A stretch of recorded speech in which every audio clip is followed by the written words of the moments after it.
I would like to invite first, after the tea break, I'd like to invite Aditya Sareen, who is the Head of Learning and Development and Leadership with Tata Power. To give you a background, in his career spanning more than 2.5 decades, he has worked across power, airports and aviation, retail, hospitality, banking, telecom, consulting, advertising industry.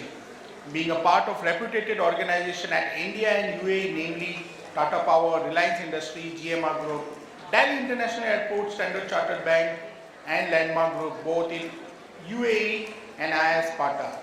He was also awarded as the topmost training and development leader globally in 2022. Can we welcome Aditya with a big round of applause, please?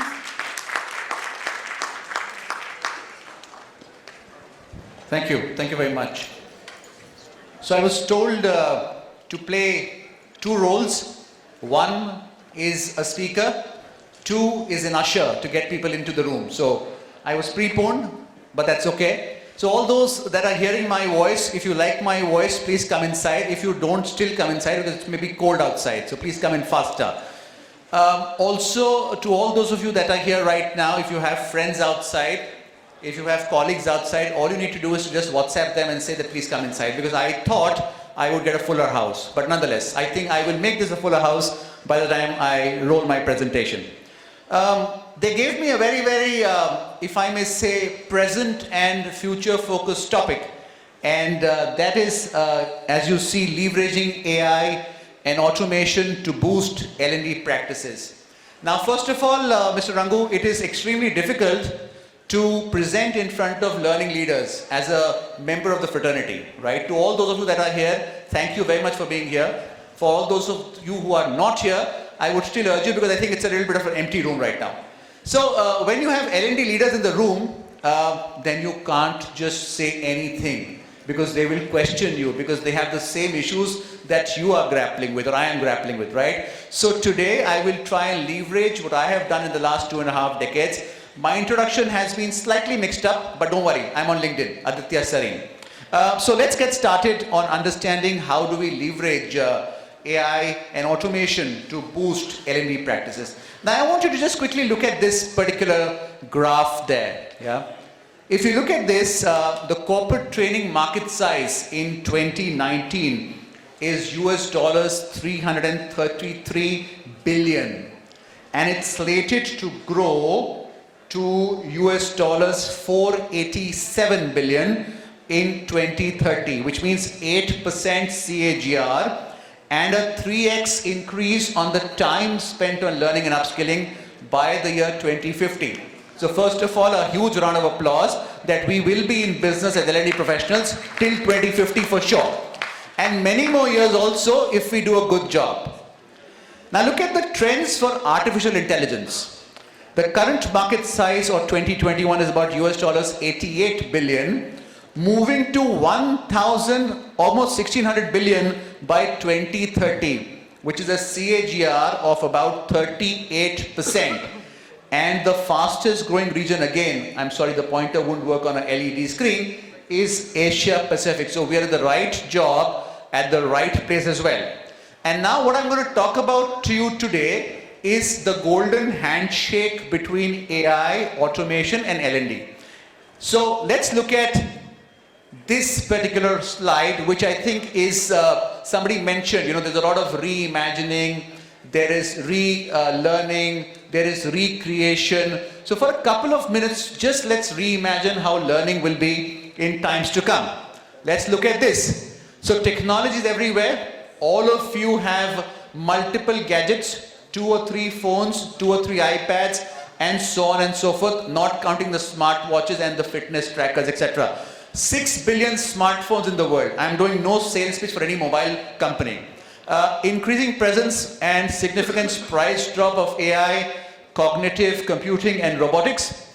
Look at the aspect of data tsunami, 9x more data in the last 2 years, and that's the major enabler of machine learning. Thank you for those who are coming in, appreciate that. Learning is evolving. 98% organizations have utilized virtual learning in the pandemic, and as per media reports, don't quote me outside, it's still hovering around. The pandemic is still very much here. and I think we all have lost the kind of COVID etiquette. We must catch up soon, yeah? So that's on a lighter note. Look at the aspect of dev work, development in the flow of work. And that means there is new approaches to integrate learning and work arising out of combining development and work together. Experiential learning, obviously we are aware that that's the first priority for learners. Look at the slide bottom there. Learning strategy and business models need increasing interlinkages. I think our CEOs, our CXOs keep asking us this question, that what's the linkage between L&D and strategy. The ones in the bold, experience is key. Employees want a good learning experience, and therefore it's important to prioritize the spend on integrated technologies. And I think one of my earlier colleagues showed a lot of available platforms across the board. But do they all seamlessly integrate? Do we have one experience? Let's talk about it. Aspect of content curation and design thinking for learning teams, I'm sure all of us are aware of that. Now, most important thing, and I'm not going to read all slides because I think I have a lot of content for you. Transition from buying or creating content to now curating content for personalized, conceptualized content. Let's look at this, and I'm going to keep walking up and down so that I'm not favoring any particular side of the room. Let's look at this. The 3 E's for a better learning experience. Any guesses? What are the 3 E's? I'm not doing a L2 effectiveness of pre and post. I will answer that question for you. Expediency, which is nothing but the quality or state of being suited to the end in the view, which means suitability of fitness, and that's expediency. Let's look at the next one, efficiency. And we all know avoid wastages of time and cost and other things. Let's look at the next one, and that is effortlessness. How easy or how little effort is required to do something. So if you look at these 3, does our learning system enabled by AI or automation provide expediency, efficiency, and effortlessness? To all those that are taking pictures, don't worry, just ping me on LinkedIn, the deck is all yours. Because it's not mine either. It's all research everywhere. It's something or the other to give credit to somebody else. So don't worry, it's all there. The source is also mentioned there. Okay, if this is what it is, then what is the blend for experience? Yeah, and the E and the X actually have been. It's not a typo. The E is the the automation, and the X is the experience. Let's look at this. When you're in the beginning phase of AI and L&D, you are looking at a search engine. You're looking at a performance support tool, and that's also the intermediate phase, and that is perhaps the present today. What is the future? The future is AI enhanced virtual trainers. For all those trainers in the room, don't worry, we have other things lined up for you as L&D team members. Independent content curators and creators, coaches and mentors. I mean, somebody just showed us how you could gym with a AI enabled coach. Yes, that's there. And also end-to-end L&D processes. Now you have to answer this to yourself. Don't tell your CEO, how ready are you? Are you in the beginning phase, intermediate phase, or the advanced phase? And that's absolutely okay if you're somewhere in the intermediate phase, because that's the reason we are all here today. Because we have to move the needle together, right? And therefore, are we looking at AI to enable all this? Yes, I'm trying to build a case for that in the next couple of slides. Again, the source is there. Let's look at this. Now, we all have the LMSs, we have the libraries, we have knowledge management systems. Look at this. 47% organizations are interested in strengthening their LMS, and this is Deloitte that talking about this, and integrating their systems with other systems and processes. So the case that somebody built earlier of multiple platforms, but there's a need for everybody to aggregate it. 44% respondents in the survey wanted to invest in customized Netflix style. I'm not paid anything by Netflix. It's just on the slide. I have absolutely no relation with Netflix except that I'm an avid watcher. Look at the knowledge management system. 27% expressed interest to invest in shared drives to look at knowledge management, and therefore the aspect of library is important. And obviously anytime, anywhere learning is more than obvious for all of us. If that is the case, let us first understand AI and its broad applications in the way of learning and development. I thought I'd clarify some basics here, okay? So we all know that data will be useful only when we put it to use.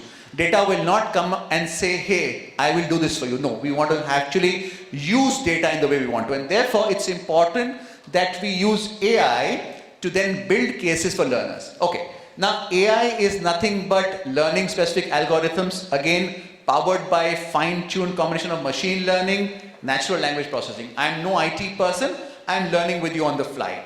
Machine learning is when you all know when you search something, the machine prompts you all that. So therefore it's about being programmed, and therefore a computer program is trained now to recognize patterns such as identifying your face or complete an action or responding to a request.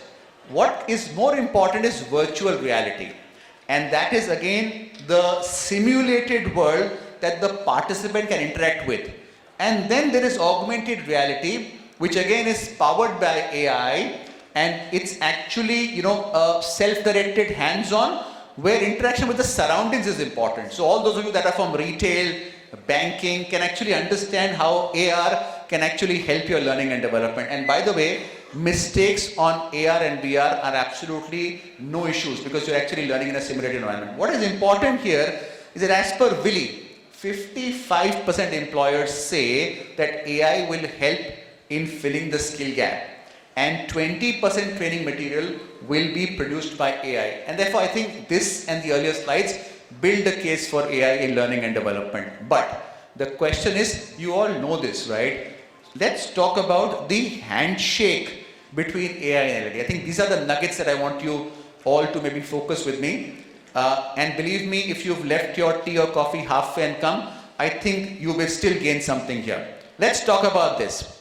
And I'm going to just skip all the animations for the sake of ease. This just shows that me and my team are very adept with using this. Okay, so look at this. Without automation, traditional catalog learning system will eventually collapse. Okay, the workforce is demanding more personalized and contextualized content. And more than 380 million people have enrolled in learning courses in the last 1 year alone. So all the, the MOOCs, etc. are doing good business. Organizations expect that their formal learning structure will be delivered virtually going forward too. If this is the imperatives, on the right hand side is the handshake. Personalized learning paths for employees which will lead to increased engagement and time. We all say, I need to, move from a buffet to a la carte. Well, AI will help you get a la carte in learning. AI-enabled learning platform will have all data, programs, materials, schedules for employees' preferences, and it will be more personalized. Then the AI systems can provide material and schedules that are developed for each employee, encouraging dev work, which means when you want to learn on the fly, and I was doing that sitting here, I was actually researching on what do I have to come and speak on AI, and I actually went into something and I got something that I was wanting to read, right? Look at the aspect of personalizing the learning and reinforcement processes that will improve completion rates. So all of us who are struggling 60%, 52%, and the Exicom says, why am I not seeing figures in the late 90s, late 80s? AI will help that. And most importantly, this will collect and analyze data quickly to get insights on effectiveness. The insights point out the learner's progress and emphasize the learner's knowledge gaps. Okay, let's go to the next slide and see what other things can we do in the golden handshake. The silence was deliberate. I wanted to see if anybody is talking in the room or not. Okay, nobody is talking in the room. All right, accessibility. Well, we have, diversity inclusion. We may have differently abled people in the workforce. We already have some. Accessibility, AI will help it to reach all sorts of, types of the colleagues that we will have. AI tutor will replace teachers, lecturers, speakers, and coaches. I was imagining standing here that if I was to be replaced by an AI speaker, how would it look like? But still, I think it's quite possible. Productivity, networking, and wellness will also be driven in learning recommendations. Sourcing, analysis, and drafting content is okay. Let's look at this aspect. What are the challenges that you have as L&D professionals? You have more learning, you have hyper-relevant content, and you have digital platforms. Is it without this, can you run your function today? I don't think so. You have to do more learning, you have to have hyper-relevant content, you need digital platforms.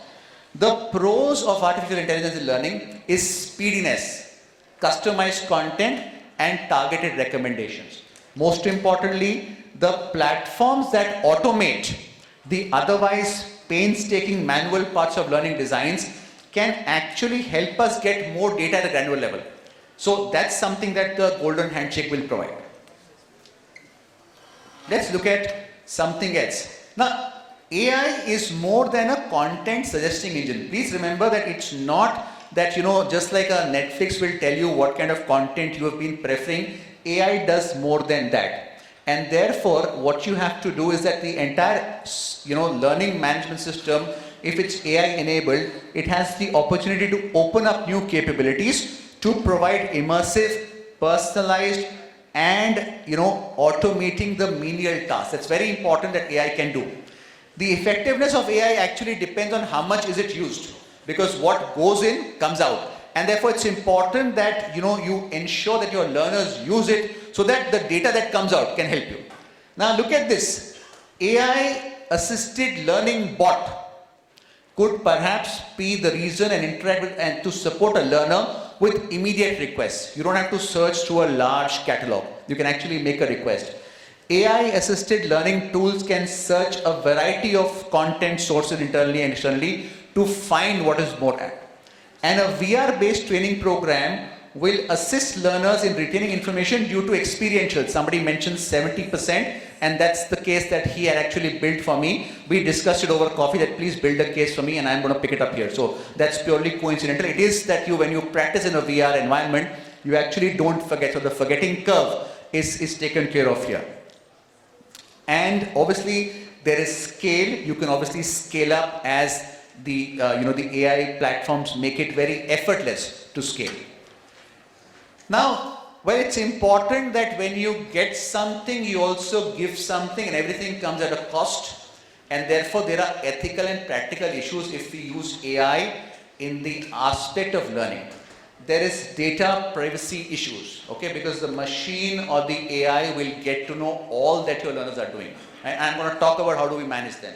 There is learner security, which means you could target learners to see what they are doing, what they are not doing, and therefore learners may feel slightly, if I may say, maybe being followed through their learning. There are deep fakes, which means the content that comes up could be fake content, inaccurate data. We all know the noise and the voice aspect. And there could be algorithmic biases. Your coders can actually build algorithms which perhaps are fed to train to have biases. Now, if this is not, and by the way, why am I getting this here? Because I'm trying to tell us all that if we use AI the way we are or the way we will have these leakages, right? And if we will have leakages, we will have to mitigate these risks. So there is transparency of collecting data. There's rights to the information being collected. It's the ability to provide the learner the option to opt out of the system of data. There is possibility that data must be secure and the purpose should be informed to the learner. There is a way to perhaps build mechanisms to identify and eliminate inaccurate or misleading content. We all know the famous WhatsApp University. Thank you. Working with a diverse theme and a robust bias-free data set will reduce the risk of biases. And most importantly, we have to educate learners about the consequences of their actions. Every action, if tracked by AI, will have a consequence, and there will be risks and ways to mitigate that. Now, if this is what it is, let me kind of, discuss in this room the opportunities and challenges for all of us. And perhaps this is the most important slide. I have a lot of friends in this room that I know from earlier days. What are the challenges and the opportunities for all of us here?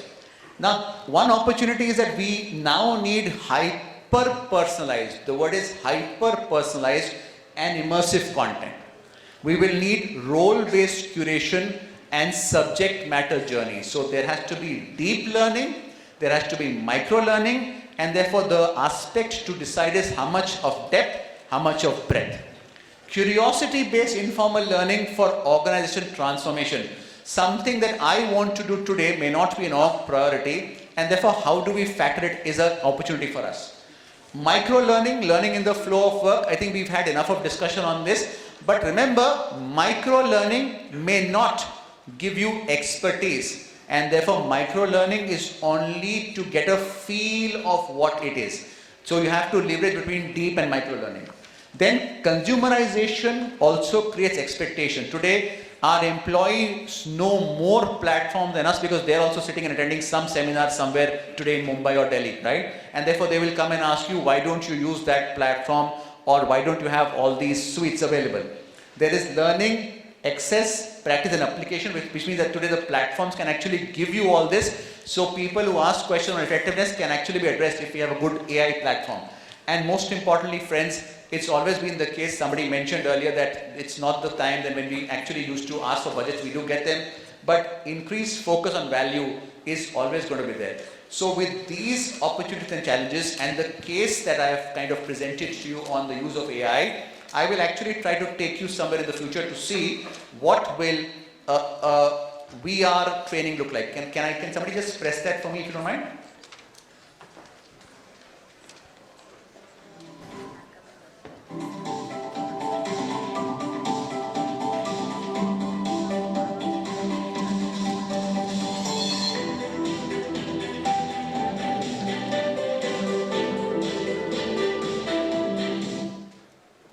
A quick brief glimpse. I just want to take more time. This is about how you use VR. Let's look at AR. Mindshare. And working with Neuro Insight, who are leading experts in the field, we found that augmented reality experiences elicit significant attention, emotional and memory encoding spikes in users' brains compared to traditional video and interactive online experiences.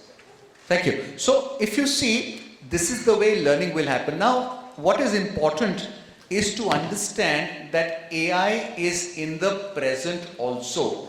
It's not only the future.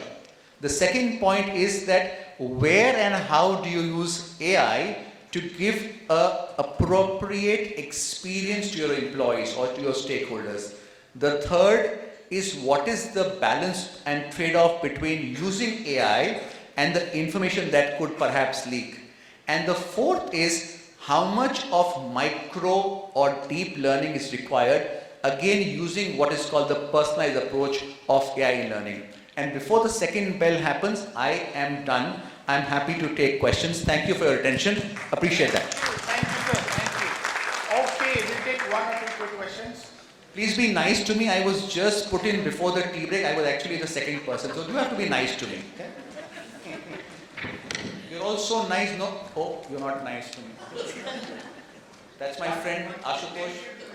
Okay, if you ask me a tough question, you are supposed to answer it yourself to everybody else. That's a plot?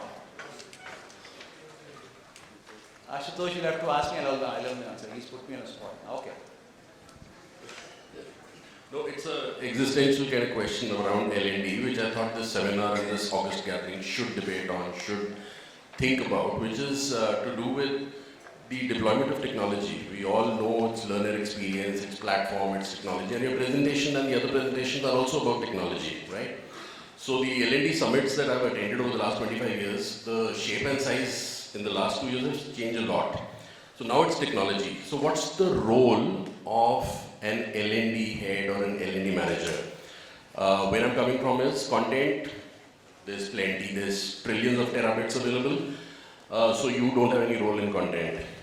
The distribution and assignment, enough capability in the platforms. The choice of courses, enough capability that AI will enable it with. So then from a learner standpoint, where does L&D stand? What is the role of L&D? Is something that I think we should grapple with. Good question, good question. I think I have the answer for it. Now, you have all these that are modular. Okay? There is a standalone content piece available. There are MOOCs, okay? Or there are our EdTech partners, all of our good friends. There is a LMS or a LXP, there is a platform. Then there is aspects of, data that's coming in and, kind of churning. Then there is aspects of maybe, experiential learning that is there. Now, if all this was to be there, imagine on this stage, there are 40 musicians with 40 or 30 different instruments, right?